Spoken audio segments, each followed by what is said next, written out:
आम्ही अनेक नागरिकांना आव्हानही केलं की प्लीज तुम्हाला विनंती आहे, हात जोडून विनंती केली की तुम्ही हा फुटपाथ आहे याच्या खालनं गाड्या चालवा, कारण अंध बांधवाला लागू शकते.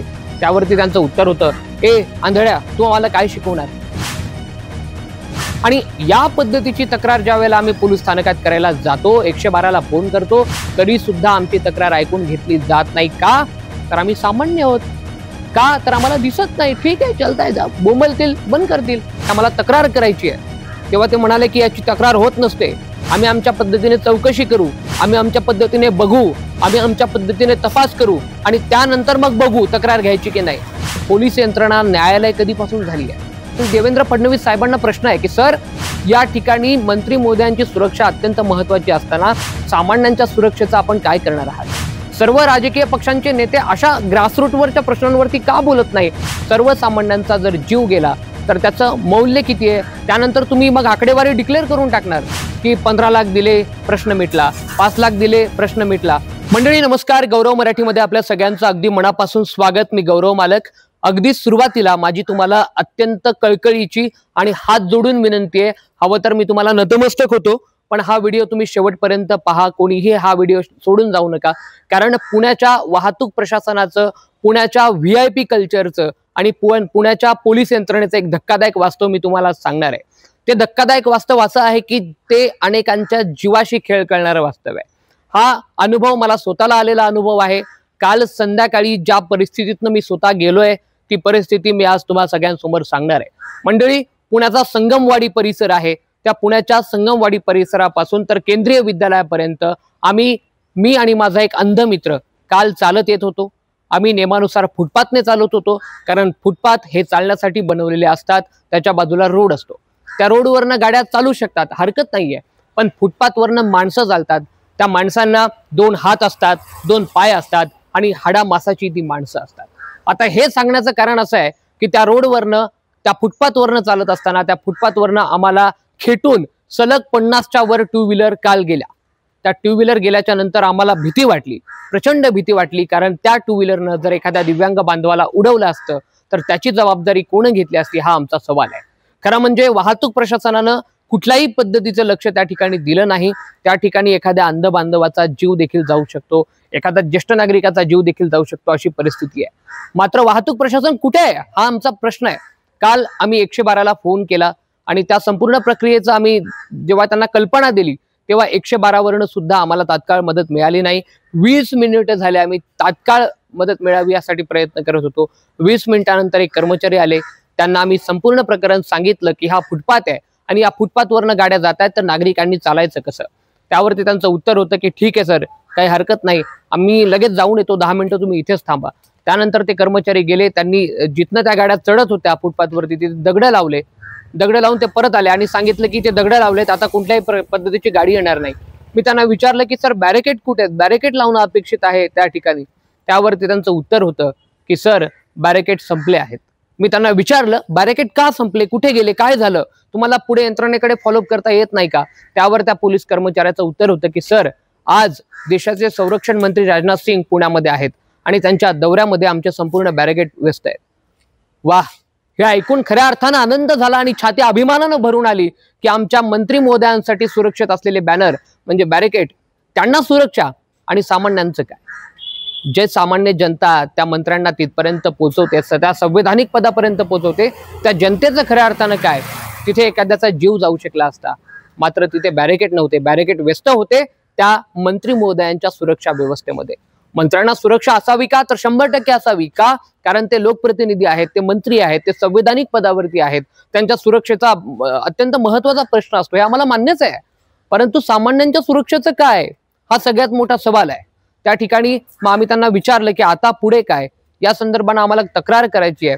ते म्हणाले हा विषय माझ्या अंडर येत नाही, तुम्हाला शास्त्रीनगर पोलीस स्टेशनला जावं लागेल. आम्ही त्यांना म्हटलं की सर तुम्ही आम्हाला घेऊन चला. ते म्हणाले नाही, मी घेऊन जाऊ शकत नाही, मला ऑलरेडी दुसरा कॉल आलाय. वा, क्या बात आहे. म्हणजे इथली पोलीस यंत्रणा किती निष्क्रिय आहे हे तुम्हाला सांगतोय आम्ही. पोलिसांबद्दल, महाराष्ट्र पोलिसांबद्दल मला मनापासून आदर आहे, मनापासून आदर आहे, खरं सांगतो. परंतु अशा पद्धतीची घटना जर घडत असेल तर निश्चितपणाने ही शोकांतिकेची गोष्ट आहे. त्यानंतर पुढे काय झालं ते तुम्ही ऐका. नंतर त्यांचं ऐकल्याच्या नंतर आम्ही पोलीस स्टेशनला गेलो. पोलीस स्टेशनला गेल्याच्या नंतर आम्ही रात्री 8-8:30च्या सुमारास त्या पोलीस स्टेशनला पोहोचलो आणि 10 वाजेपर्यंत आम्हाला बाहेर बसवण्यात आलं की अधिकारी नाहीयेत, ते येतील, थांबा थांबा थांबा. मित्रांनो, काहीही खाल्लेलं नव्हतं, अत्यंत आहे त्या अवस्थेत आम्ही तिथे बसलो. 10 वाजता एक पोलीस अधिकारी त्या ठिकाणी आले. त्यांनी आमचं प्रकरण ऐकून घेतलं. त्यानंतर आम्ही त्यांना सांगितलं की आम्हाला तक्रार करायची आहे. तेव्हा ते म्हणाले की याची तक्रार होत नसते, आम्ही आमच्या पद्धतीने चौकशी करू, आम्ही आमच्या पद्धतीने बघू, आम्ही आमच्या पद्धतीने तपास करू आणि त्यानंतर मग बघू तक्रार घ्यायची की नाही. गौरव मराठीचा एक सवाल आहे की पोलीस यंत्रणा न्यायालय कधीपासून झाली आहे? पोलीस यंत्रणा निश्चितपणाने तपास करू शकते, परंतु एखादा व्यक्ती जर आपल्याकडे आला तर त्याची किमान तक्रार दाखल करून घेणं हे नैतिक कर्तव्य, ही नैतिक जबाबदारी आहे. ती जबाबदारी सुद्धा त्यांनी पाळली नाही. आम्ही दोघंही, मी आणि माझा मित्र, अंध होतो, अजिबात दिसत नाहीये. अशा परिस्थितीमध्ये जर अशा पद्धतीची वागणूक आणि एखाद्या माध्यम प्रतिनिधीला ही वागणूक मिळत असेल पोलिसांकडनं तर हे धक्कादायक आहे. आम्ही म्हणलं की देशाच्या संरक्षण मंत्र्यांना सुरक्षा आहे. त्या पोलीस कर्मचाऱ्यांनीच मला हे वाक्य सांगितलंय की देशाच्या संरक्षण मंत्र्यांच्या सुरक्षा व्यवस्थेमध्ये ती बॅरिकेड्स जे आहेत ते तिकडे गेलेत म्हणून इथे बॅरिकेड्स नाहीयेत. केंद्र सरकारचा अपंग हक्क कायदा आहे 2016चा. तो काय सांगतो? तो कायदा सांगतो की अंध अपंगांसाठी जे रस्ते आहेत ते सुलभ पद्धतीचे असले पाहिजे. आम्ही फक्त आमच्या पुरतं बोलतोय का? तर अजिबात नाही. सर्वसामान्य जी जनता आहे, त्यात ज्येष्ठ नागरिक आहेत, महिला आहेत, छोटी मुलं असू शकतात, फुटपाथने कोणताही नागरिक चालू शकतो, अशा नागरिकांच्या जीवाशी खेळ आहे. एकीकडे माझा गृहमंत्र्यांना प्रश्न आहे, या ठिकाणी अत्यंत नम्र प्रश्न आहे, माननीय देवेंद्र फडणवीस साहेबांना प्रश्न आहे की सर, या ठिकाणी मंत्री महोदयांची सुरक्षा अत्यंत महत्वाची असताना सामान्यांच्या सुरक्षेचा आपण काय करणार आहात? सर्व राजकीय पक्षांचे नेते अशा ग्रासरूटवरच्या प्रश्नांवरती का बोलत नाही, असा माझा त्यांनाही प्रश्न आहे, विरोधकांना सुद्धा प्रश्न आहे. कारण अशा वेळेला सर्वसामान्यांचा जर जीव गेला तर त्याचं मौल्य किती आहे? त्यानंतर तुम्ही मग आकडेवारी डिक्लेअर करून टाकणार की 15 लाख दिले प्रश्न मिटला, 5 लाख दिले प्रश्न मिटला. अरे पण अशाने प्रश्न मिटणार आहे का? हा खऱ्या अर्थाने सवाल आहे.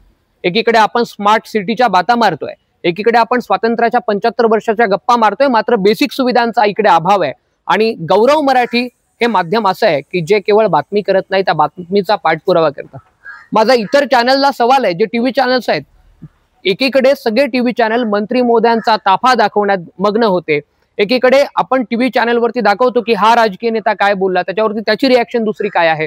पण या सगळ्या परिस्थितीत या सर्वसामान्य माणसाचे, ज्या सर्वसामान्यांना चॅनललाही मोठं केलेलं आहे, मंत्र्यांनाही मोठं केलेलं आहे, अधिकाऱ्यांनाही मोठं केलेलं आहे, त्या सर्वसामान्यांची किंमत 0 आहे. आणि म्हणून तिथे गौरव मराठी पोहोचत आहे.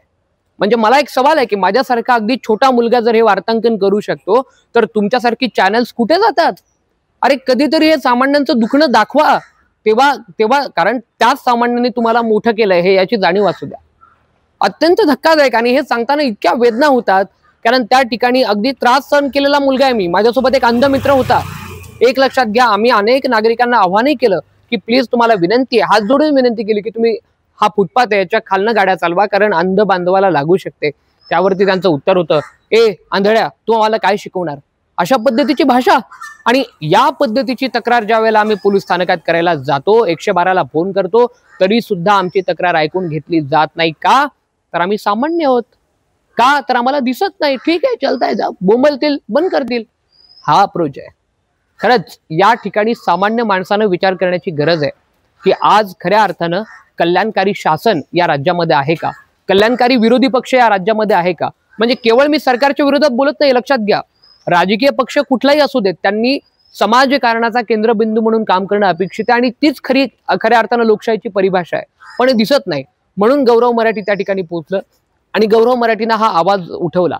या निमित्तानं गौरव मराठीचे काही सवाल आहेत या यंत्रणेसाठी, राजकीय पक्षांसाठी. पहिला सवाल असा आहे की दिव्यांगांसाठी असलेल्या कायद्यांचा वाहतूक प्रशासनाला विसर पडलाय का? हा सगळ्यात मोठा सवाल आहे. दुसरा आमचा सवाल आहे की एकीकडे संरक्षण मंत्र्यांची सुरक्षा व्यवस्था असताना सामान्यांच्या सुरक्षा व्यवस्थेचं, या व्यवस्थेला कुठल्याही पद्धतीचं देणं घेणं नाहीये का? हा आमचा सवाल आहे. या सवालांवरती, या प्रश्नांवरती उत्तर कोणी देणार आहे का? हाही आमचा सवाल आहे. मित्रांनो बघा, गौरव मराठी म्हणजे मला असं वाटतं की आमचं माध्यम हे सामान्यांचं आहे, कारण आम्ही स्वतः त्या फेसमधनं आलोय, आम्ही स्वतः ते भोगतोय, म्हणून आम्ही ते प्रभावीपणे मांडू शकतोय. इतर चॅनलनी ते मांडायला पाहिजे, पण दुर्दैवानं ते येत नाही. ही आमची शोकांतिका आहे. इथून पुढे या सगळ्या संपूर्ण प्रकरणावरती तुम्हाला काय वाटतं? तुमच्या प्रतिक्रिया तुम्ही कमेंट बॉक्समध्ये द्यायला विसरू नका.